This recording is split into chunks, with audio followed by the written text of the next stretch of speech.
একটা ভয়ঙ্কর জেলখানা, যেখান থেকে জীবিত বের হবার কোনো উপায় নেই। কিন্তু অদ্ভুতভাবে সেখানকার কয়েদিদেরকে মারার জন্য কিন্তু কোনো লোক নেই। শুধুমাত্র একটা নিয়ম রয়েছে, যেটা পালন করতে গিয়ে কয়েদিরা নিজেদেরকে নিজেরাই মেরে ফেলতো। তো চলুন সেই জেলখানার মাধ্যমে সমাজের বাস্তব চিত্র দেখে আসা যাক। গল্পের শুরুতে আমাদের জানানো হয় যে এই দুনিয়াতে 3 ধরনের লোকেরা বসবাস করে।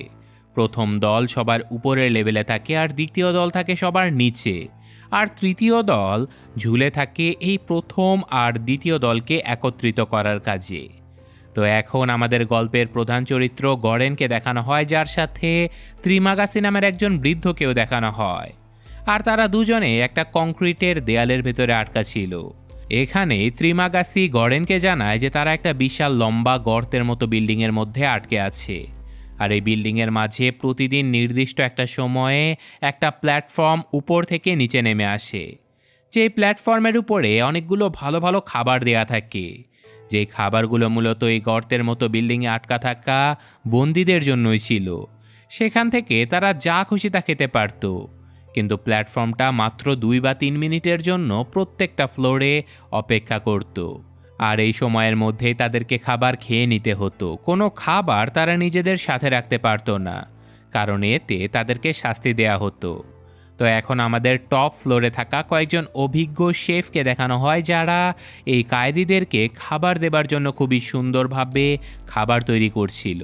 এদিকে গরেন যে ফ্লোরে ছিল সেটা ছিল 48 নাম্বার ফ্লোর, আর এটা দেখে বৃদ্ধ লোকটা বলে যে এটা অনেক ভালো একটা লেভেল। আমি তো 141 নাম্বার লেভেলেও ছিলাম, যেখানে একটুও খাবার পৌঁছাতো না। তো যাই হোক, ততক্ষণে খাবারে ভরা সেই প্ল্যাটফর্ম 48 নাম্বার লেভেলে পৌঁছে গিয়েছিল। ততক্ষণে তাদের কাছে কেবলমাত্র উচ্ছিষ্ট কিছু খাবারই পৌঁছেছিল। সেগুলো বৃদ্ধ লোকটা অনেক মজা করে খেতে থাকলেও গরেন প্রথম কয়েকদিন এসব কিছুই খেতে পারে না। কিন্তু বৃদ্ধ লোকটা বলে যে এভাবে বেশি দিন তুমি টিকতে পারবে না, খুব জলদি তোমার ক্ষুধা তোমাকে কন্ট্রোল করে ফেলবে। তখনই খাবার জন্য গরেন একটা আপেল সে প্ল্যাটফর্ম থেকে উঠিয়ে নেবার সাথে সাথে তাদের ঘর গরম হয়ে যেতে শুরু করে। যেটা দেখে বৃদ্ধ লোকটা বলে যে তুমি প্ল্যাটফর্ম থেকে কোনো খাবার নিজের কাছে রাখতে পারবে না। এতে করে হয় ঘরটা এতটা গরম হয়ে যাবে যে তুমি পুড়ে মারা যাবে, নয়তো এতটা ঠান্ডা হয়ে যাবে যে তুমি বরফে জমে মারা যাবে। কথাটা শুনে সাথে সাথে গরেন আপেলটা ফেলে দেয়। আর তখনই গরেনের সামনে একজন লোক আত্মহত্যা করে ফেলে। যেটা দেখে গরেন অনেক ভয় পেয়ে গেলেও বৃদ্ধ লোকটা বলে যে এখানে এমন আত্মহত্যা প্রায়শই হয়, এইসব কিছু নিয়ে চিন্তা করো না। তো যাই হোক, তখনই আবার যে প্ল্যাটফর্মটা খাবার নিয়ে নিচে পৌঁছে গিয়েছিল সেটা খুবই দ্রুত উপরে উঠে যায়, যাতে করে কোনো বন্দি এই প্ল্যাটফর্মে করে উপরে যেতে না পারে। তো যাই হোক, এই জেলখানা সম্পর্কে আরও একটা অদ্ভুত ব্যাপার ছিল যে এই জেলখানার ভেতরে কোনো মানুষকে জোর করে আনা হয়নি, বরং তারা নিজেদের ইচ্ছায় এখানে এসেছে। গরেন এখানে এসেছিল নিজের সিগারেট খাওয়ার অভ্যাসটা ছাড়ার জন্য। সে এখানে 6 মাসের জন্য এসেছিল। আর এখানে 6 মাস থাকার পরে মূলত গরেনকে এক ধরনের ডিপ্লোমা বা ডিগ্রির সার্টিফিকেট দেয়া হতো, যেটার মাধ্যমে সমাজে তাদের অবস্থান আরও কিছুটা উন্নত হতো। তাছাড়াও গরেনের সাথে থাকা সেই বৃদ্ধ লোকটা নিজের ঘর থেকে একটা টিভি বাইরে ফেলে দিয়েছিল, যেটার আঘাতে একজন লোক মারা গিয়েছিল। আর সেটার শাস্তি দেবার জন্য ত্রিমাগাসিকে এখানে বন্দি করে রাখা হয়েছিল। সে তার 1 বছরের বন্দিদশা পার করতে পারলে 2টো সার্টিফিকেট পাবে, যার মাধ্যমে সে সমাজে মান সম্মান নিয়ে বেঁচে থাকতে পারবে। তো যাই হোক, এই জেলখানায় আসার আগে প্রত্যেকটা কয়েদিকে নিজের সাথে যে কোনো একটা জিনিস নিয়ে আসার অনুমতি দেয়া হয়। তাই গরেন তার সাথে একটা বই নিয়ে এসেছিল, আর ত্রিমাগাসি এনেছিল একটা ধারালো চাকু। এখন পরদিন প্ল্যাটফর্ম যখন তাদের কাছে খাবার নিয়ে এসেছিল, সেখান থেকে খাবার খাওয়া শেষ করে ত্রিমাগাসি সেখানে থুথু দিয়ে দেয়।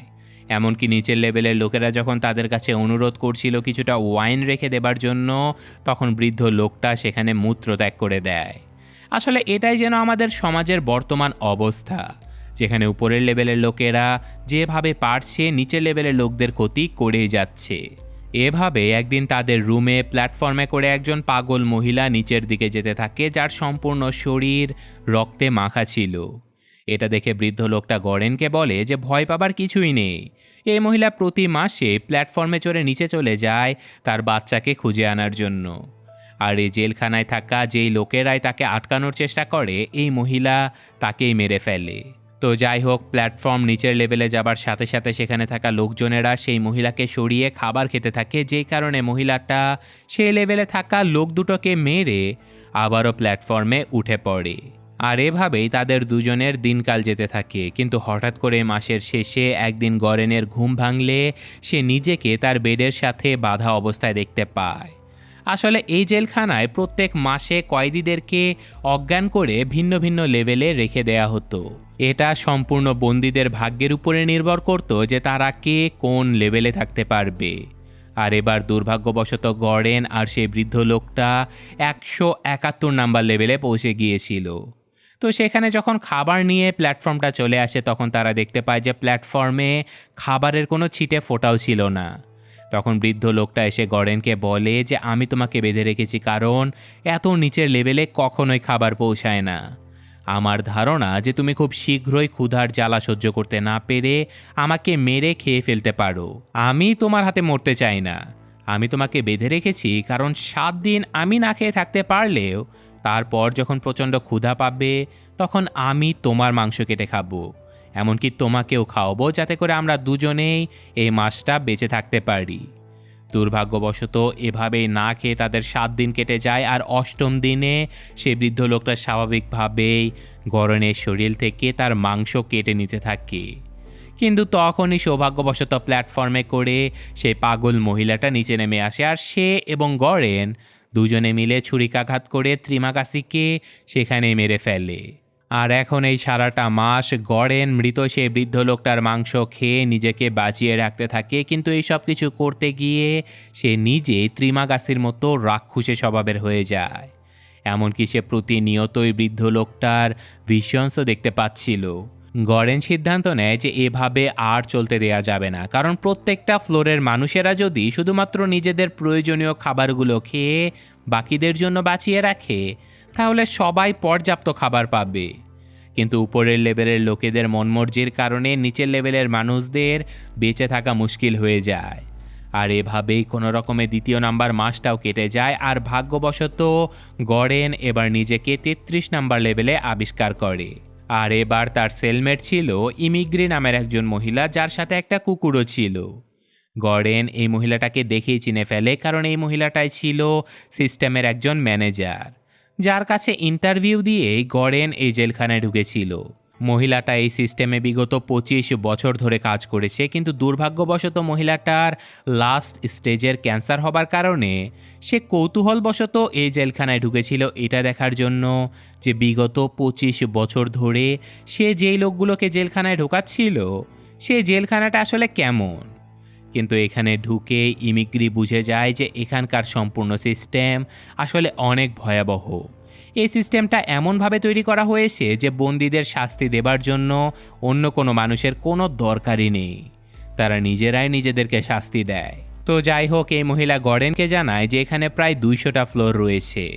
আর এখন তারা দুজনেই সিদ্ধান্ত নেয় যে আজ থেকে তারা নিচের লেভেলের লোকদের জন্য 2 প্লেট ভালো খাবার নিচে পাঠিয়ে দেবে, আর তাদের নিচে থাকা লোকদেরকেও সেম তাদের মতো 2 প্লেট নিচে পাঠিয়ে দিতে হবে। এভাবেই তারা একটা ভালো চেইন তৈরি করার চেষ্টা করছিল। আর তাদের নিচে থাকা যারা তাদের কথা মানতে রাজি হচ্ছিল না, গরেন বলে যে যদি তোমরা কথা না মানো তাহলে তোমাদের খাবারে আমরা মলমূত্র ত্যাগ করে দেব। এই হুমকি শুনে নিচের লোকেরা তাদের কথা শুনলেও তারা উপরের লোকজনদেরকে কোনোভাবেই কথা বোঝাতে পারছিল না। তো যাই হোক, এভাবেই চলতে চলতে একদিন হঠাৎ করে তাদের প্ল্যাটফর্মে চড়ে আবারও সেই মহিলাটা এই ঘরে চলে আসে।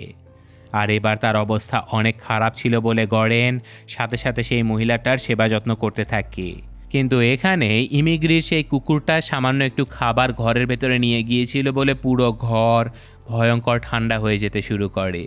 সাথে সাথে তারা সেই খাবারটা নিচে ফেলে দেয়, আর এই যাত্রায় তারা প্রাণে বেঁচে যায়। আর এখন ইমিগ্রি জানতে পারে যে এই মহিলা তার বাচ্চাকে খুঁজতে যায় প্রত্যেক মাসে। তখনই সে গরেনকে বোঝায় যেমনটা কখনো হতেই পারে না, কারণ এই সিস্টেমে 16 বছরের নিচের কোনো বাচ্চাকে কখনোই রাখা হয় না। মহিলাটা মনে হয় পাগল হয়ে গেছে বলে এইসব কাজ করছে। তো যাই হোক, এখন পরদিন তাদের ঘুম ভাঙলে তারা দেখতে পায় যে সেই পাগলি মহিলাটা তাদের সেল থেকে চলে গেছে, কিন্তু যাবার আগে সে ইমিগ্রির সেই কুকুরছানাটাকে মেরে রেখে গেছে, যার ফলে বেচারি ইমিগ্রি প্রচণ্ড কষ্ট পায় আর সে রীতিমতো কয়েকদিন ঠিকমতো খাবারও খায় না। বেচারি গর্ডেনকে বলতে থাকে যে আমি আগে বুঝতেই পারিনি যে এই জেলখানার ভেতরে এত ভয়াবহ অবস্থা হতে পারে। সে অনেক কান্না করে আর এভাবেই তাদের পুরো মাস কেটে যায়। আর পরদিন সকালে ঘুম ভাঙলে তারা নিজেদেরকে 202 নাম্বার রুমে আবিষ্কার করে। শুধু তাই নয়, তার সাথে থাকা ইমিগ্রি ফাঁসি দিয়ে আত্মহত্যা করে ফেলেছিল। আসলে নিজের পোষা কুকুরটাকে হারানোর পরে আবার এতটা নিচের লেভেলে আসার কারণে খাবার না পাবার ভয়ে বেচারি আত্মহত্যা করে ফেলেছিল। আর তাছাড়াও গর্ডেন এই লেভেলটা দেখে বুঝতে পারে যে 202-এর নিচেও আরও অনেকগুলো লেভেল রয়েছে, কিন্তু ইমিগ্রি তাকে বলেছিল যে এখানে কেবল 200টা ফ্লোর রয়েছে। অর্থাৎ এই সিস্টেমের অনেক কিছুই এখনও অজানা, যেগুলো সিস্টেমে কাজ করা লোকেরাও জানে না। তো যাই হোক, এখন গর্ডেনের হাতে করার কিছুই ছিল না। সে তার সেলমেট তথা সেই মহিলাটার মাংস খেয়ে এই মাসটা কোনো রকমে নিজেকে বাঁচিয়ে রাখার চেষ্টা করে। আসলে এই সিস্টেম দুজন সেলমেটকে একসাথে 1 মাসের জন্য ভালো একটা লেভেলে রাখতো আর পরের মাসে হুট করেই খারাপ একটা লেভেলে পাঠিয়ে দিত, যাতে করে সেই লোকগুলোর মাঝের আসল রূপ বেরিয়ে আসে। তো যাই হোক, এভাবে মাংস খেয়ে কোনো রকমে 1 মাস কাটিয়ে দেয় গর্ডেন। আর সে এবার জেগে উঠলে নিজেকে 6 নাম্বার রুমে দেখতে পায়। এবার তার রুমের ছিল ভারত নামের একজন লোক, যে কিনা এই জেলখানা থেকে বের হবার জন্য দড়ি দিয়ে উপরে ওঠার চেষ্টা করে, কিন্তু তখনই উপরে থাকা লোকজনেরা তার উপরে মলমূত্র ত্যাগ করতে শুরু করে। বেচারা প্রচণ্ড হতাশ হয়ে নিচে নেমে আসে আর গর্ডেন তাকে এ যাত্রায় বাঁচিয়ে নিলেও তার দড়িটা নিচে পড়ে যায়, যার ফলে এখান থেকে বের হবার আশাটাও শেষ হয়ে যায়। কিন্তু রাতের বেলা গর্ডেন ভারতকে বলে যে আমি গুনে দেখেছি এই বিল্ডিংয়ে সর্বোচ্চ 250টা ফ্লোর রয়েছে। আমরা দুজন যদি প্ল্যাটফর্মের সাথে নিচে চলে যাই এবং সবাইকে সঠিক পরিমাণের খাবার বিতরণ করি, তাহলে একদম নিচ পর্যন্ত খাবার পৌঁছে যাবে। আর তারপর আমরা এই প্ল্যাটফর্মের উপরে বসে একদম উপরে চলে যাব। এই প্ল্যান ভারতের কাছে বেশ ভালো মনে হয়, তাই সে কোনো চেষ্টা না করে এখানে মরার চাইতে সবাইকে খাবার দিয়ে উপরে যাবার সিদ্ধান্ত নেয়। তো যথারীতি পরদিন তারা দুজন দুটো রড নিয়ে প্ল্যাটফর্মে চড়ে নিচের দিকে যেতে থাকে। তবে তারা নিচের 50টা লেভেলের মানুষদেরকে ভয় ভীতি হুমকি ধামকি এমনকি মেরে সরিয়ে দেয়, কারণ তারা গতকাল অনেকগুলো খাবার খেয়েছে। এই একদিন না খেলে তাদের কিছুই হবে না। তারা মূলত 50টা লেভেলের নিচ থেকে সবাইকে খাবার বিতরণের জন্য যেতে থাকে। আর এভাবেই যেতে যেতে হঠাৎ করে ভারত তার একজন শিক্ষকের দেখা পেয়ে যায়, যে কিনা তাদের এই কাজটাকে অনেক অ্যাপ্রিসিয়েট করে এবং বলে দেয় যে তাদের হাতে কোনো একটা খাবার অক্ষত রাখতে হবে, যাতে করে তারা যদি কোনো কারণে নিচ থেকে উপরে যেতে নাও পারে, তখন যেন সেই খাবারটা অক্ষত অবস্থায় উপরে চলে যেতে পারে। এতে করে উপরের লোকজনেরা বুঝতে পারবে যে নিচে নিশ্চয়ই কোনো ঝামেলা হয়েছে আর এই কারণেই খাবার অক্ষত এসেছে।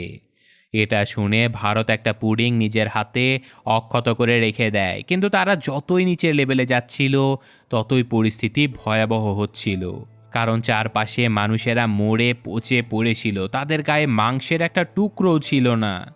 এভাবেই যেতে যেতে এক পর্যায়ে তারা দেখতে পায় যে পাগলি সেই মহিলাটাকে একজন লোক মারার চেষ্টা করছে, যেটা দেখে তারা মহিলাটাকে বাঁচানোর চেষ্টা করতে গেলে তারা তাকে বাঁচাতে তো পারে না, বরং সেই দুজন লোক তাদেরকে মেরে ভয়ঙ্কর আহত করে ফেলে। কোনো রকমে তারা সেই লেভেলে থাকা লোক দুটোকে মেরে নিচে যেতে থাকে। নিচের কয়েকটা লেভেলে তারা খাবার দিতে পারলেও বেশিরভাগ লেভেলে মানুষেরা মরে পচে গিয়েছিল। কিন্তু এই প্ল্যাটফর্ম 250টা লেভেল পার করার পরেও আরও নিচে যেতে থাকে। তারা অবাক হয়ে গিয়েছিল, তবে ফাইনালি প্ল্যাটফর্মটা 333 নাম্বার লেভেলে এসে থেমে যায়। অর্থাৎ এটাই ছিল সর্বশেষ লেভেল। তারা প্ল্যাটফর্ম থেকে নিচে নামার সাথে সাথে সেই প্ল্যাটফর্মটা আরও নিচে চলে যায়, যার ফলস্বরূপ তারা এই লেভেলে আটকা পড়ে যায়। তবে এই লেভেলের নিচে আর কোথাও কোনো লেভেল দেখা যাচ্ছিল না। তবে তাদেরকে অবাক করে দিয়ে সেই ঘরের ভেতরে তারা একটা বাচ্চা মেয়েকে দেখতে পায়, যেই মেয়েটা তাদের হাতে থাকা সেই পুডিংটা খেয়ে ফেলে। কিন্তু সৌভাগ্যবশত তাদের এই ঘরটা গরম বা ঠান্ডা কিছুই হয় না, অর্থাৎ এই সিস্টেমের কোনো রুলস এই জায়গাতে কাজ করে না। কিন্তু এই বাচ্চাটা কি আসলে বাস্তব কোনো মানুষ ছিল নাকি শুধুই তাদের ইম্যাজিনেশন, সেটা সম্পূর্ণ আপনাদের উপরে। আপনারা যেটা মনে করবেন সেটাই। আর হ্যাঁ, এভাবে অপেক্ষা করতে করতে অতিরিক্ত রক্তক্ষরণের কারণে ভারত সেখানে মৃত্যুবরণ করে, আর বেচারা গরেনের অবস্থাও প্রচণ্ড খারাপ হয়ে যায়। এভাবে পরদিন সেই প্ল্যাটফর্মটা যখন আবারও তাদের কাছে এসেছিল, তখনই গরেন সেই প্ল্যাটফর্মে বাচ্চা মেয়েটাকে নিয়ে আরও নিচে চলে যেতে থাকে। নিচে সম্পূর্ণ খালি একটা বিশাল বড় রুম ছিল, যে রুমের ভেতরে গরেন ত্রিমাকাসি নামের সেই বৃদ্ধ লোকটাকে দেখতে পায়, যাকে দেখে সেই প্ল্যাটফর্ম থেকে নিচে নামার সাথে সাথে বৃদ্ধ তাকে বলে যে এই মেয়েটাই উপরতলায় থাকা লোকদের জন্য একটা মেসেজ হবে, তোমাকে ওর সাথে যাবার কোনো দরকার নেই। আর তখনই গরেন পেছনে ফিরে দেখতে পায় যে প্ল্যাটফর্মের সাথে সেই মেয়েটাও উপরে চলে গেছে, আর সে অনন্তকালের জন্য এখানে আটকা পড়ে গেছে। আর এই ঘটনার সাথে সাথে আজকের এই গল্পটা শেষ হয়ে যায়। তবে এই গল্পটা হাজারো রহস্যে মোড়া থাকলেও গল্পটার মেইন থিম হলো যে কিভাবে আমাদের সমাজের উপরের স্তরের মানুষগুলো, যেমন নেতা, রাজনীতিবিদ বা বড় বড় ব্যবসায়ী, তারা কিভাবে অতিরিক্ত সম্পদ নিজেদের কাছে কুক্ষিগত করে রাখে, যার ফলে নিচু স্তরের খেটে খাওয়া লোকজনেরা প্রচণ্ড কষ্টে নিজেদের জীবন পার করে, কিন্তু তাতে উপরের স্তরের মানুষদের কোনো কিছুই যায় আসে না। তো যাই হোক, গল্পটা আপনাদের কাছে কেমন লাগলো সেটা কমেন্টে জানাবেন। আমি আজকের মতো বিদায় নিচ্ছি। আল্লাহ হাফেজ।